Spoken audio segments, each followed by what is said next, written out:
আমি আতিকুর রহমান আতিক। আমাদের পরিবারের সদস্য সংখ্যা ৫ জন। মা জৌসনা বেগম, বয়স ৪২ বছর, গৃহিণী। বাবা সাদিকুর, বয়স ৪৭, দোকানদার ও কৃষক। আমরা ২ ভাই ১ বোন। আমি আতিক, বয়স ২২ বছর, সবার বড়। এইচএসসি পাশ করে নিজেদের ক্ষেত খামারে কাজ করি, মাঝে মাঝে দোকানেও বসি। তারপর বোন আয়েশা, বয়স ১৭ বছর, এবছর এসএসসি পরীক্ষা দিবে। সবার ছোট আমির, বয়সও মাত্র ৫ বছর। সবাই জানত আমি ও আয়েশার পর বাবা মা আর সন্তান নিবে না। আমরা ২ ভাই বোন মোটামুটি বড় হয়েছি। এমন সময় আমার আম্মাজানের পেট ফুলতে লাগল। যখন ৬-৭ মাস, তখন তো মা লজ্জায় আমার সামনেই আসত না। মনে মনে তা দেখে আমি হাসতাম। যা হোক, সকালে ঘুম থেকে উঠে আয়েশাকে পড়তে বসায়, তারপর নাস্তা খেয়ে সাইকেলে করে তাকে স্কুলে দিয়ে আসি। স্কুল দূরে হওয়ায় নিয়ে যেতে হয়, আবার ২টের সময় নিয়ে আসি। আর আরেকটা কারণ আছে, তা হলো আয়েশার মতো সুন্দরী এ গ্রামে দ্বিতীয়টি নেই। আয়েশাকে দেখার জন্য রাস্তার ধারে বাজে ছেলেরা বসে থাকত। তা শুনে নিজেই ভাই হিসেবে দায়িত্ব কাঁধে তুলে নিলাম। আয়েশার সাথে প্রতিদিন আমাকে আসতে দেখে ছেলেপুলে নিরাশ হয়ে রাস্তার ধারে বসে থাকা বন্ধ করে দিল। কারণ এটুকু তারা বুঝেছিল যে আমার সাথে লাগতে এলে ২-৪ জনের হাড্ডি গুঁড়ো করে ছাড়ব। পুরো এলাকায় কুস্তিতে আমার সাথে কেউ পেরে উঠত না। আমাদের বাড়িতে ঘর ৬টা। উত্তরের বড় ঘরে বাবা মা ও তাদের সাথে আমির, পরেরটাতে আয়েশা, তার পরেরটাতে আমি। বাকিগুলো বন্ধ পড়ে থাকে, কেউ আসলে থাকে না, হলে শস্য দানা ভরা থাকে। আয়েশা মাঝে মধ্যে আমার ঘরে এসে পড়াশোনা করে, কারণ দক্ষিণের জানালা দিয়ে সুন্দর হাওয়া আসে আর এদিকটা নিরিবিলি। আমিও তাকে পড়া দেখিয়ে দিই। সবই ঠিক ছিল, জীবনটাও ছিল শান্তির। হঠাৎ সব কেমন জানি হয়ে গেল। কারণ ২টো বই। বাড়িতে কারেন্ট নেই, কিন্তু দোকানে আছে। বাসার নোকিয়া মোবাইলটা বাবা দোকানে নিয়ে এসেছে চার্জ দেওয়ার জন্যে। দুপুরে আমি দোকানে আসলে বলে, কি হয়েছে দেখতো আতিক, চার্জ হয় না কেন? আমি কতক্ষণ ট্রাই করেও কাজ হলো না। আব্বা তুমি দোকানে আরেকটু থাকো, স্টেশনের উপাশে মেকারের দোকান থেকে ঠিক করে নিয়ে আসছি। আচ্ছা বাবা, যা। সাইকেল মেরে স্টেশনের ভিতর দিয়ে যাচ্ছি, সামনে ট্রেন দাঁড়িয়ে আছে দেখেও পারে যেতে পারছি না। মানুষের ঠেলাঠেলি দেখে স্টেশনের কোণার দিকে সরে গেলাম। লোহার পিলারের সাথে সাইকেল খাড়া করে দাঁড়িয়ে আছি। বাম পাশে দেখি এক মুরব্বি পলিথিন বিছিয়ে সামনে কতগুলো বই খবরের কাগজ ছড়িয়ে বসে আছে। কর্নেগির লেক বড় যদি হতে চাও, বইটা দেখে বসে পড়লাম। হাতে নিয়ে উল্টে পাল্টে দেখছি মুরব্বি এক মনে খবরের কাগজ পড়ছে। আরেক সারিতে কয়েকটা বই উল্টো করে রাখা আছে। হাত বাড়িয়ে একটা তুলে নিলাম। সোজা করতেই মলাটে এক সেট মেয়ের ছবি, নাম অবিসার, লেখক রসমা। রেখে দিতে গিয়ে কি মনে করে একটা পৃষ্ঠা ওল্টাতেই সূচিপত্র। আজব নামগুলো। সূচিপত্র পড়েই আমার হাত পা কাঁপতে লাগলো। তাড়াতাড়ি রেখে দিয়ে উঠে দাঁড়ালাম। মুরব্বি পেপার রেখে চাইল, লাগবে না কি? না চাচা। আরে নাও নাও, লজ্জা পাচ্ছ কেন? মাত্র ২০ টাকা। না কাকা, যায় বলে তাড়াতাড়ি সাইকেল নিয়ে ওখান থেকে সরে এলাম। ট্রেন যে কখন চলে গেছে সে খেয়ালও নেই। মেকার মোবাইল দেখে বলল, আজ হবে না, কাল এসে নিয়ে যেও। কয় টাকা লাগবে? ৮০ টাকা। আমার কাছে ৫০ টাকা আছে, তাই দিই। না, ৫০ টাকায় হবে না, ৭০ টাকা দাও। ঠিক আছে, কাল দুপুরে টাকা নিয়ে আসব। এসো। মাথার ভিতর থেকে ওই বইগুলোর কথা বের হচ্ছে না। আবার স্টেশনে এসে মুরব্বির কাছে দাঁড়ালাম। দিব। কয় টাকা? একটা ২০, জোড়া ৩৫। জোড়া ৩০ দিবেন? ঠিক আছে, নাও। টাকা দিলাম। মুরব্বি ২টো বই গোল করে পেপার দিয়ে মুড়িয়ে দিল। নিয়ে দ্রুত নিয়ে নিলাম। আব্বাকে বললাম, মোবাইল রেখে এসেছি, কাল ঠিক করে দিবে। বাবা খেতে চলে গেল। দোকানে চা খোর লেগেই আছে দেখে মন চাইলেও বইগুলো বের করতে পারলাম না। দোকান থেকে স্কুলে গিয়ে আয়েশাকে নিয়ে বাসায় আসলাম।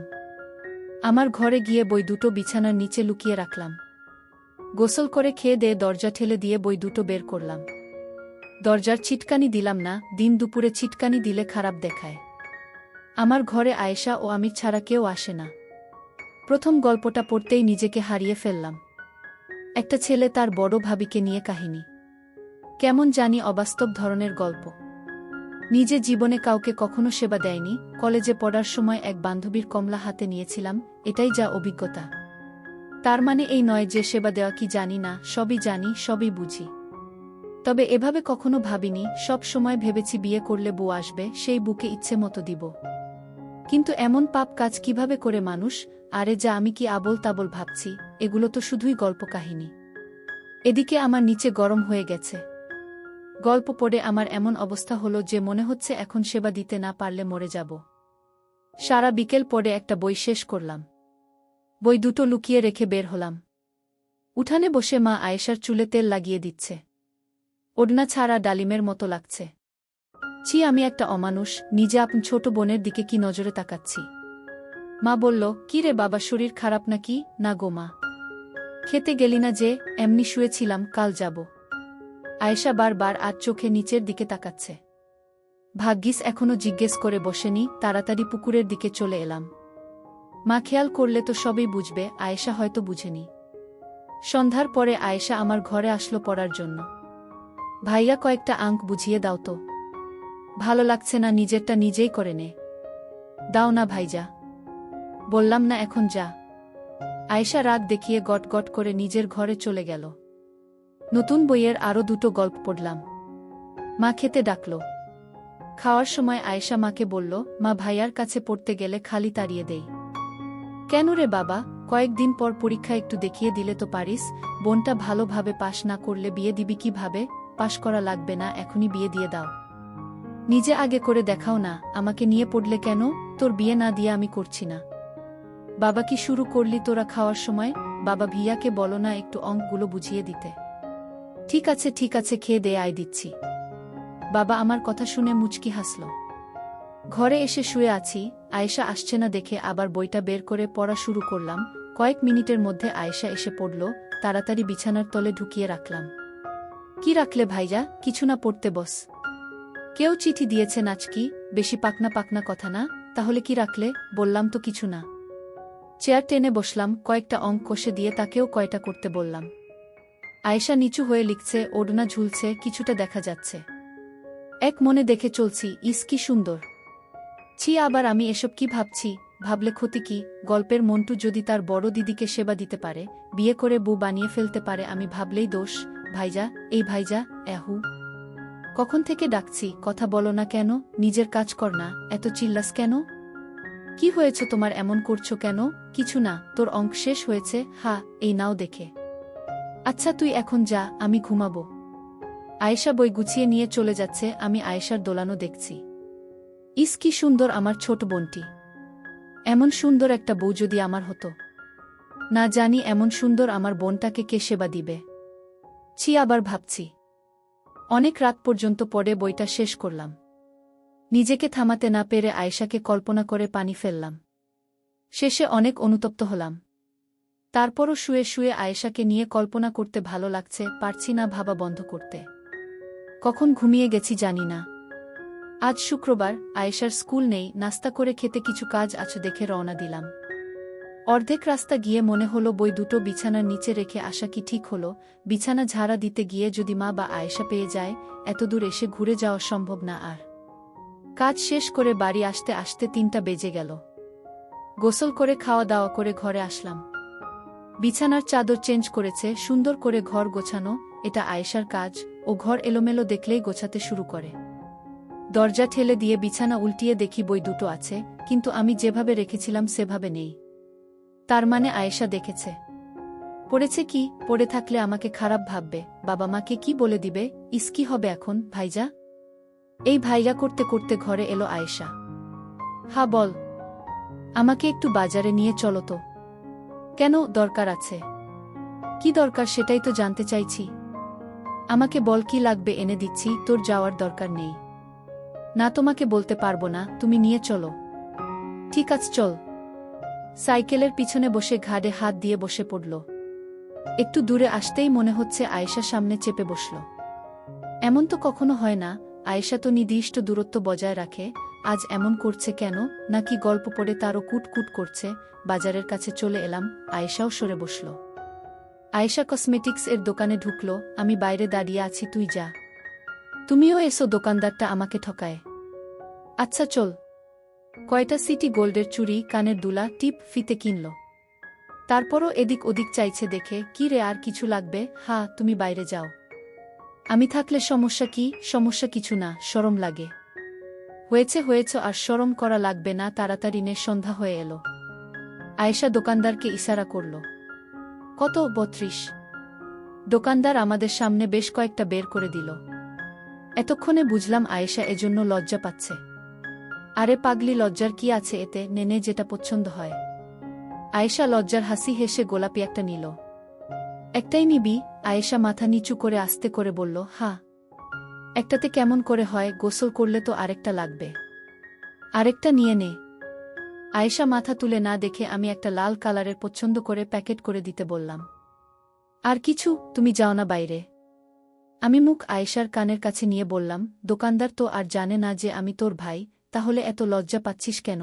আর ব্যাটা যেভাবে তোকে দেখছে, আমি বাইরে গেলে তো আরো হা করে দেখবে। আমার কথা শুনে আয়েশা মুচকি মুচকি হাসতে লাগল। বুঝেছি তোর কি লাগবে, এই যে ভাই, এ দুটোর সাথে কালার মিলিয়ে দুটো নিচের গুলোও দিয়ে দেন। টাকা মিটিয়ে দিয়ে বাইরে এলাম। কিছু খাবি? না। চল গুড়ের জিলাপি কিনে আনি। জিলাপি নিতে নিতে মাগরিবের আজান দিয়ে দিল। তাড়াতাড়ি চলো ভাইয়া, না তো মা বকবে। আমি আছি না সাথে, কিছুই বলবে না। অর্ধেক রাস্তা এসে ফাঁকা জায়গা দেখে দাঁড়িয়ে পড়লাম। কি হলো? চল দুজনে একটু হাঁটতে হাঁটতে কথা বলি। মা বকা দিলে তুমি বুঝবে। সে বুঝবনি। ধীরে ধীরে হাঁটছি, কিভাবে যে বলি ভেবে উঠতে পারছি না। কি বলবে বললে না তো? দেখ, তোর সাথে বন্ধুর মতো দুটো কথা বলতে চাই, আশা করি ভুল বুঝবি না এবং কাউকে বলবি না। কি কথা? আগে কথা দে, রাগ করবি না বা কাউকে বলবি না। আচ্ছা ঠিক আছে, বলো। তুই কি আমার বিছানার নিচের বই দুটো দেখে ফেলেছিস? আয়েশা চুপ করে হাঁটছে। বল না, দেখেছিস? হ্যাঁ।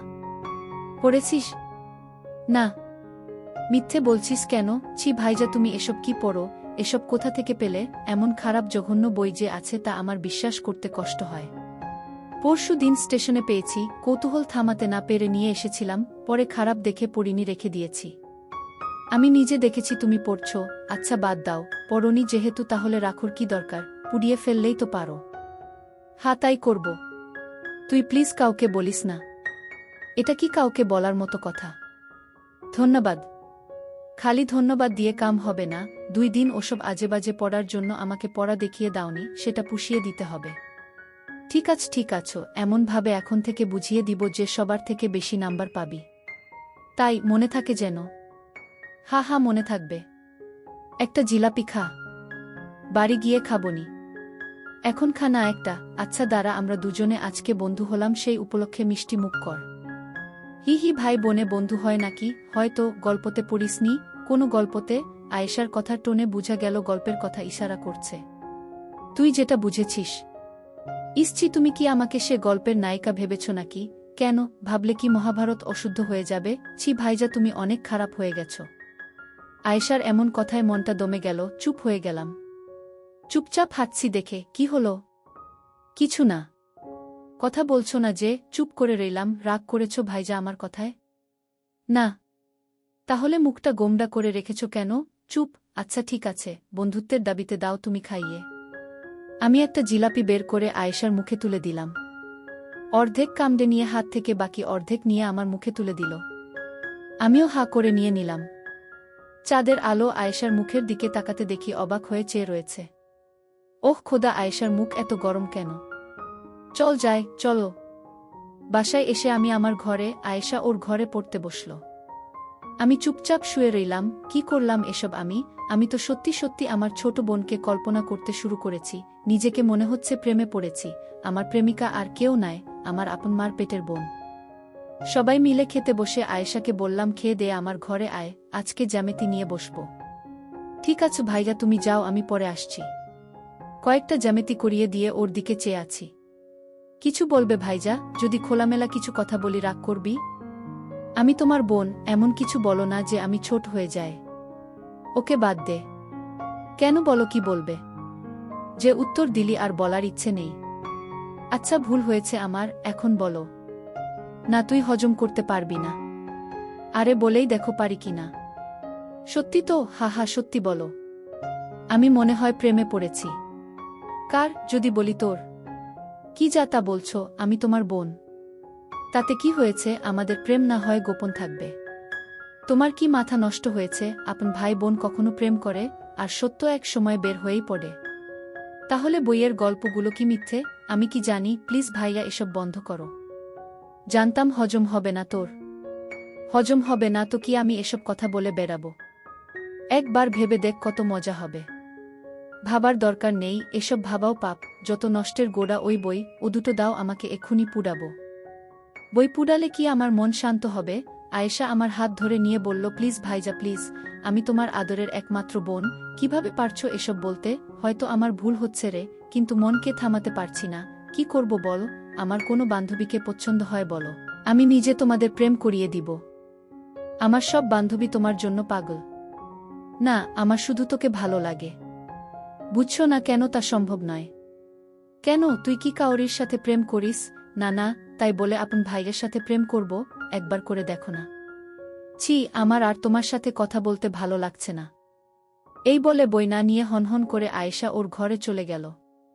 মনে মনে ভাবলাম, আমি কি এসব ঠিক করলাম? সুন্দর সম্পর্কে বিষ ঢুকিয়ে দিলাম, সব দোষ বইয়ের। বই দুটো নিয়ে বাড়ির বাইরে এলাম, এদিক ওদিক চেয়ে আগুন ধরিয়ে দিলাম। সম্পূর্ণ পুড়িয়ে ছাইগুলো ছিটিয়ে দিলাম। হাত মুখ ধুয়ে ঘরে ঢুকার সময় দেখি আয়েশার ঘরে হারিকেন জ্বলছে। ধীরে পায়ে হেঁটে ওর ঘরের সামনে এলাম, নিজেকে অপরাধী মনে হচ্ছে। দরজা ঠেলা দিতে খুলে গেল। আয়েশা বিছানায় উবুত হয়ে শুয়ে আছে। পাশে গিয়ে বসলাম। মাথায় হাত বুলিয়ে দিয়ে বললাম, বই দুটো পুড়িয়ে ছাই করে দিয়েছি, আর কখনো এসব বলবো না। আমার ভুল হয়ে থাকলে ক্ষমা করে দিস।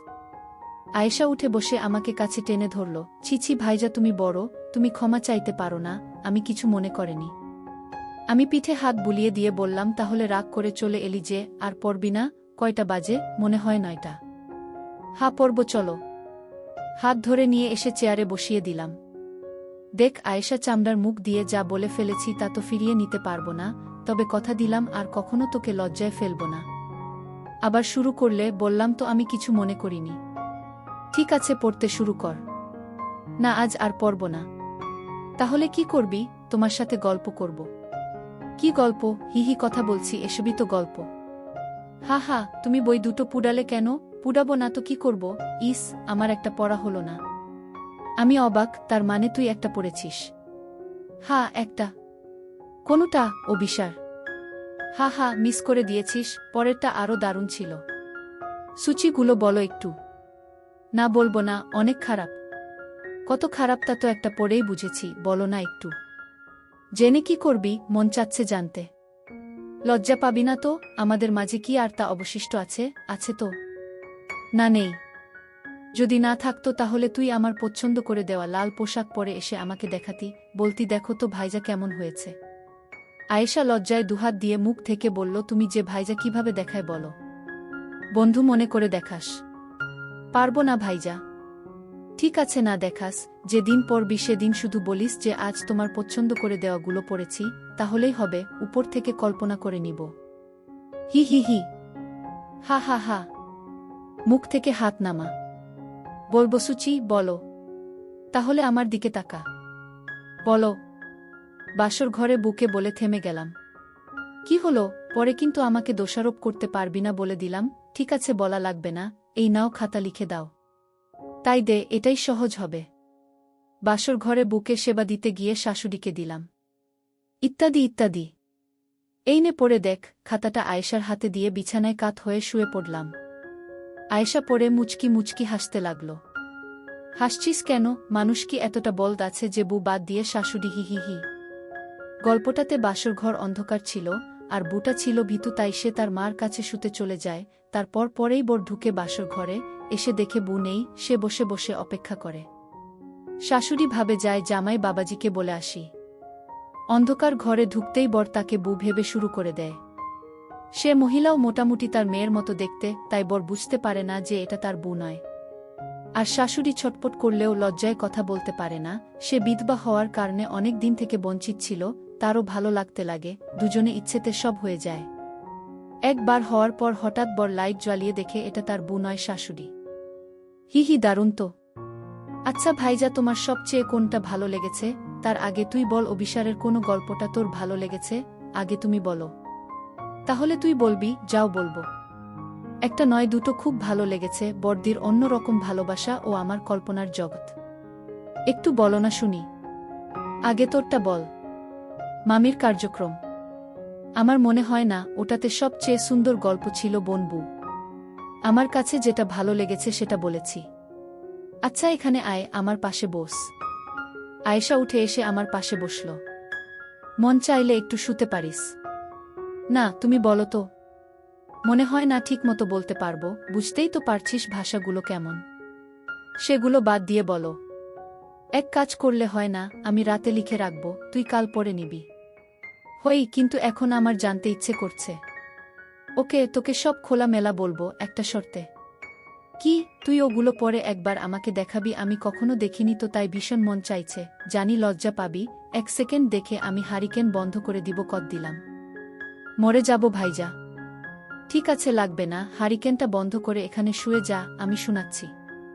মা বাবা যদি আসে? আসবে না, আর আসলে আসবে, সমস্যা নেই। হারিকেন নিভিয়ে দিয়ে আমার পাশে শুয়ে পড়ল। আয়েশা আমার হাতে মাথা দিয়ে শুয়ে আছে। আমি যতটা পারি ভদ্র ভাষায় ভাই বোনের প্রেমের গল্পটা বলছি। আয়েশার গরম নিঃশ্বাস আমার মুখে পড়ছে, আমারও একই অবস্থা। নিজেকে আর থামাতে পারলাম না, উপর উঠে গেলাম। কাজ সেরে আয়েশা ঘরে চলে গেল। আজ কিছুতেই আর ঘুম আসবে না। ছোট্ট টেবিল ঘড়িতে 11টার ঘণ্টা দিল। আজ পাড়া গায়ে এটাই গভীর রাত। কি এক সুখের আবেশে ঘুম আসছে না। এমন তো কখনো হয় না। স্বপ্ন এসে ধরা দিয়েছে আজ। দরজায় কিচকিচ শব্দ হলো। চেয়ে দেখি আয়েশা দাঁড়িয়ে আছে। আমার মন বলছিল ও আসবে, তাই ছিটকানি লাগায়নি। বিছানায় উঠে বসলাম। আয়েশা দরজা ভিডিয়ে দিয়ে আমার সামনে এসে দাঁড়ালো। খাট থেকে পা নামিয়ে বসে রয়েছি। আবার এলি যে? ভালো লাগছিল না? কেন জানি না, এখন ভালো লাগছে। হারিকেন জ্বালাবো? না। আমাকে শুইয়ে দিয়ে আমার উপর উঠে গেল। মার দূরসম্পর্কের ভাই মারা যাওয়াতে পরের দিন বাবা মা আমি সেখানে গেল। আয়েশার সামনে পরীক্ষা দেখে বাহানা দেখালো। বাবা মা 2 দিন আসেনি। আয়েশাও এই 2 দিন স্কুলে যায়নি। দুভাই বোন একে অপরকে খুঁটিয়ে খুঁটিয়ে দেখে সুখের জোয়ারে ভেসেছি। একদিন সেবা দিতে দিতে প্রায় তাল হয়ে গেছি।